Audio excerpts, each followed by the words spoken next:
اور خدا نے موسیٰ سے کہا کہ لوگوں کو مقررہ وقت پر فسح منانے کے لیے کہے، اور وہ اسے اس کے سارے آئین ہی کے مطابق منائے جو خروج کی کتاب میں بتائے گئے ہیں۔ فسح اس قربانی کی بات کرتی ہے جسے ذبح کیا گیا تھا۔ بالکل، یہ ہمیں یہ بتاتی ہے کہ خداوند نے پیلوٹوں کی خاطر کیا کچھ کیا۔ اب یہ مسیح کی صلیب پر روشنی ڈالتی ہے۔ ایسی آیت ہیں جو اس بات کا حوالہ دیتی ہیں کیونکہ ہمارا بھی فسح یعنی یسوع المسیح قربان ہوا۔ فسح کا روحانی طریقہ تاکہ ہمارے ناظرین سیکھ سکیں یہ ہے کہ فسح کو مسلسل منایا جائے۔ اس کا مطلب یہاں جس بات کا ذکر ہے وہ یادگاری ہے۔ ہم مسیح کی موت کو کردار کی ان باتوں کے وسیلے یاد رکھتے ہیں جو ہمیں اس کلام میں ملتی ہے اور جن کا اطلاق ہم خود پر کرتے ہیں۔ ہم مسیح کی موت کو یاد رکھتے ہیں کہ وہ ہماری خاطر موا۔ ہم یہ روز کرتے ہیں تاکہ واضح رہے کیونکہ کچھ لوگ کہتے ہیں صحیح، کہ اسے کسی بھی وقت منایا جا سکتا ہے، لیکن خدا نے اس کے لیے وقت مقرر کیا ہے اور ہمیں اس کی پابندی کرنی ہے، ورنہ یہ معاملہ فرق ہوتا ہے۔ صحیح۔ ہم یہاں پر ایک وقفہ لیں گے اور پھر دوبارہ حاضر ہوں گے۔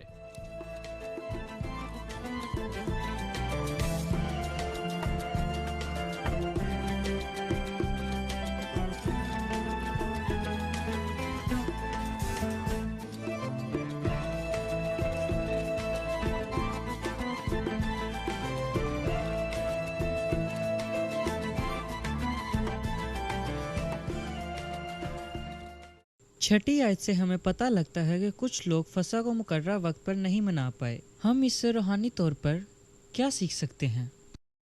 جی بھائی، فسح کو پہلے مہینے کی 14ویں تاریخ کو منانا تھا اور کچھ لوگ جی اسے پہلے مہینے کی 14ویں تاریخ کو نہیں منا پائے۔ اس کے پیچھے یقیناً کوئی وجہ ہوگی، اور جو وجہ یہاں لکھی ہے کہ مردہ کو چھونے کے سبب سے ناپاک ہو جانا، اور جیسا کہ ہم جانتے ہیں کہ مردہ کو چھونے کا صحیح۔ مطلب ہے گناہ کو چھونا۔ ناپاک آدمی فسح نہیں منا سکتا۔ کچھ لوگوں نے فسح نہیں منائی اور وہ موسیٰ سے پوچھنے گئے کہ اب وہ کیا کریں، اور فضل نے اس آدمی کے لیے علاج تیار کیا جو کسی مردہ شخص کو چھونے سے ناپاک ہو جاتا ہے۔ اور موسیٰ خدا سے ہی پوچھتا ہے کیونکہ جب اسے نہ سمجھ آتی تو وہ خدا سے پوچھتا اور خدا اسے بتاتا کہ فسح پہلے مہینے کی 14ویں تاریخ کو منائی جائے۔ خداوند نے اس میں کچھ اور ہدایت شامل کی کہ وہ اسے مقررہ وقت پر منائیں اور وہ اسے سارے آئین و احکام کے ساتھ منائیں، لیکن اس نے یہ نہیں بتایا کہ آئین کیا ہیں۔ لیکن خداوند کہتا ہے وہ دوسرے مہینے کی 14ویں تاریخ کی شام کو یہ عید منائیں اور قربانی کے گوشت کو بے خمیری روٹی اور کڑوی، اور وہ اس میں سے کچھ بھی صبح کے لیے باقی نہ چھوڑیں اور نہ اس کی کوئی ہڈی توڑیں۔ خداوند آئین کی بات یہاں کیوں کرتا ہے؟ کیونکہ کبھی کسی بات کو نظر انداز کرنا اسے اہمیت نہ دینے کے مترادف ہو سکتا جی۔ ہے، اس لیے خداوند پاکیزگی کے معیار کو قائم رکھنے پر زور دیتا ہے۔ فضل کا یہ مطلب نہیں کہ ہم باتوں کو نظر انداز کریں۔ انہیں دوسرا موقع ملا لیکن لاپرواہی کی اجازت نہیں دی گئی، اور پاکیزگی کا معیار وہی تھا جو پہلی فسح میں تھا۔ وہ جنہیں دوسرا موقع دیا گیا انہیں بہانے کی ضرورت پڑی۔ کچھ لوگوں نے کہا جب تک فسح میں دوسرے مہینے تک کے لیے موقع ہے تو اب میں کیوں مناؤں؟ لیکن خداوند کہتا ہے جس شخص کے پاس کوئی بہانہ نہیں ہے اور وہ اپنی فسح کو اپنے مقررہ وقت پر نہیں مناتا، وہ اپنے لوگوں میں سے کاٹ ڈالا جائے، کیونکہ کوئی لاپرواہی نہ ہو، نہ پاکیزگی نہ ہی پابندی وقت کے معاملے میں۔ اور یہی یہاں لکھا ہے، اور میرا خیال ہے کہ جب ہم طریقے کی طرف جاتے ہیں تو ہم پر بہت سی چیزیں واضح ہو جاتی ہیں۔ خدا کی پاک باتیں اور مردہ کو چھونے جیسی ناپاکی ہرگز ایک ساتھ نہیں رہ سکتی، صحیح۔ اور اس کا یہی مطلب ہے اس شخص کی موت کی یادگاری نہیں منائی جا سکتی جس کی زندگی میں گناہ تھا۔ گناہ کا اقرار لازمی ہے۔ صحیح۔ اب ہم اس کے اطلاق پر گفتگو کریں گے۔ ہم نے تذکرہ کیا کہ فسح جس کا ہر سال مقررہ وقت پر منایا جانا ضروری تھا، خدا ان کے کھانے کی یادگاری کی طرف اشارہ کرتا ہے، جس سے ہم اس واقعے کو یاد کرتے ہیں جو صرف ایک بار ہوا۔ مسیح کی موت ہمیں اس کی یادگاری وقت کے حساب سے کرنی ہے۔ ہم اس کے وقت کو بدل نہیں سکتے۔ ہر ہفتے کی شروعات میں ہمیں اکٹھا ہو کر اس کی یادگاری کرنی ہے۔ تحریر سے یہ بات ظاہر ہے کہ کچھ لوگ ناپاک ہو گئے، وہ فسح نہ منا سکے۔ وہ کون سی رکاوٹیں ہیں جو کسی انسان کو خدا ان کے کھانے کو یاد کرنے سے روک سکتی ہیں؟ اس معاملے میں ہمیں بہت سے خیالات ملتے ہیں۔ کچھ کا خیال ہے کہ یہ ذاتی ذمہ داری ہے انسان کو اپنے آپ کو خود پرکھنے دیں، پھر وہ کھا سکتا ہے، کسی کو کسی پر اختیار نہیں ہے۔ خدا دلوں کی فکر کرتا ہے۔ اس بارے میں بہت بحث ہو چکی ہے اور یہ الجھانے والی بات ہے۔ بائبل مقدس ہمیں اس کے متعلق کیا بتاتی ہے؟ مسیح کی موت کی یادگاری کا ایسا موقع ہے جسے چرچ میں منایا جانا چاہیے، ٹھیک ہے، جہاں صحیح، ایماندار اکٹھے ہوں، صحیح، اور اسی لیے اسے گھروں میں بھی منایا جانا چاہیے کیونکہ یہ خداوند کا دن ہے اور اس دن کو خداوند کے گھر میں منایا جانا چاہیے۔ ساری جماعت کو اس میں شامل ہونا ہوتا۔ ساری جماعت کو اس میں بیک وقت شریک ہونا چاہیے، اسے پورے دل سے منایا جانا چاہیے۔ ایک شخص کی ناپاکی ساری جماعت پر آتی ہے، صحیح، اور ایک شخص کی وجہ سے سارا خیمہ ناپاک ہوتا ہے، تو اس کے لیے چرچ یا پھر جماعت خود اس کی ذمہ دار ہے کہ خود کو پاک رکھے تاکہ ناپاکی اس کے قریب نہ آئے؟ تو اس کا جواب ہے جی ہاں، صحیح۔ یقیناً۔ ورنہ رسول پہلے کرنتھیوں کے 5ویں باب میں یہ نہ کہتے کہ شریر آدمی کو اپنے درمیان سے نکال دے، پولس نے اور جب کرنتھس کے پالوس کو ایمانداروں سے ایک کہا شخص شریر ملا تو وہ اسے نکال نہ سکا، وہ اسے نکال نہ سکا بلکہ کلیسیا سے اسے نکالنے کی درخواست کی۔ کلیسیا کے پاس اختیار ہے، اگر کوئی شخص بدکار ہے جی اور گواہوں کو نقصان پہنچاتا ہے تو شریر کو اپنے درمیان سے نکال دے۔ جی یہ ہر شخص کی ذاتی ذمہ داری ہے کہ وہ اپنے آپ کو جانچے پرکھے، کیونکہ کوئی نہیں جانتا کہ کسی کے دل میں کیا ہے سوائے اس شخص کے جس کے دل میں بدی اور شرارت ہے۔ صحیح۔ لیکن چرچ اس بات کا ذمہ دار ہے کہ وہاں کیا دکھایا اور بتایا جا رہا ہے۔ چرچ کو اختیار ہے کسے قبول کرنا ہے اور کسے رد کرنا ہے، زندگی کے خمیر کو اور برائی کو مد نظر رکھتے ہوئے۔ صحیح۔ توبہ اور خداوند کی طرف پھرنے اور اس سے رفاقت میں بحال ہونے کی بات کرنے کے بعد میں ٹھیک ہے۔ دوسرے حصے کی طرف آؤں گا، جو کہ 15ویں آیت سے شروع ہوتا ہے اور بادل سے متعلق ہے۔ لکھا ہے، اور جس دن مسکن یعنی خیمہ شہادت نصب ہوا اسی دن ابر اس پر چھا گیا، اور شام کو وہ مسکن پر آگ سا دکھائی دیا اور صبح تک ویسا ہی رہتا، اور ہمیشہ ہی ایسا ہوا کرتا تھا کہ ابر اس پر چھایا رہتا اور رات کو آگ دکھائی دیتی تھی، اور جب مسکن پر سے وہ ابر اٹھ جاتا تو بنی اسرائیل کوچ کرتے تھے، اور جس جگہ وہ ابر جا کر ٹھہر جاتا وہیں بنی اسرائیل خیمے لگاتے تھے۔ خداوند کے حکم سے بنی اسرائیل کوچ کرتے اور خداوند ہی کے حکم سے وہ خیمے لگاتے تھے، اور جب تک ابر مسکن پر ٹھہرا رہتا وہ ڈیرے ڈالے پڑے رہتے تھے، اور جب ابر مسکن پر بہت دنوں تک ٹھہرا رہتا تو بنی اسرائیل خداوند کے حکم کو مانتے اور کوچ نہیں کرتے تھے۔ اور کبھی کبھی وہ ابر چند دنوں تک مسکن پر ٹھہرا رہتا، اور تب بھی وہ خداوند کے حکم سے ڈیرے ڈالے رہتے، اور خداوند ہی کے حکم سے وہ کوچ کرتے تھے۔ وہ بادل جو لوگوں کے چلنے اور خیمے لگانے میں رہنمائی کر رہا تھا، فسح کی بات کرنے کے بعد، جو کہ خداوند کا حصہ ہے جسے ہم خداوند کے کھانے میں دیکھتے ہیں، لوگوں کی رہنمائی میں بادل کے کردار کو جاننے کی ضرورت ہے۔ آپ کیا کہیں گے؟ اس کے بعد اگلے باب میں ہم دیکھیں گے لوگ چلنا شروع کرتے ہیں، اور ان کی رہنمائی کون کرتا ہے کہ انہیں کب چلنا چاہیے اور کب انہیں رکنا چاہیے۔ آپ اس کے پاس آ رہے ہیں تو آپ کی حالت اس کے مطابق ہونی چاہیے، آپ کو اس کے مطابق ہونا ہے اور اس کی ترتیب پر ہی چلنا ہے۔ پر فیصلہ کرنے والا کون ہے؟ یہ کون طے کرے گا کہ میں چلوں یا پھر رکوں؟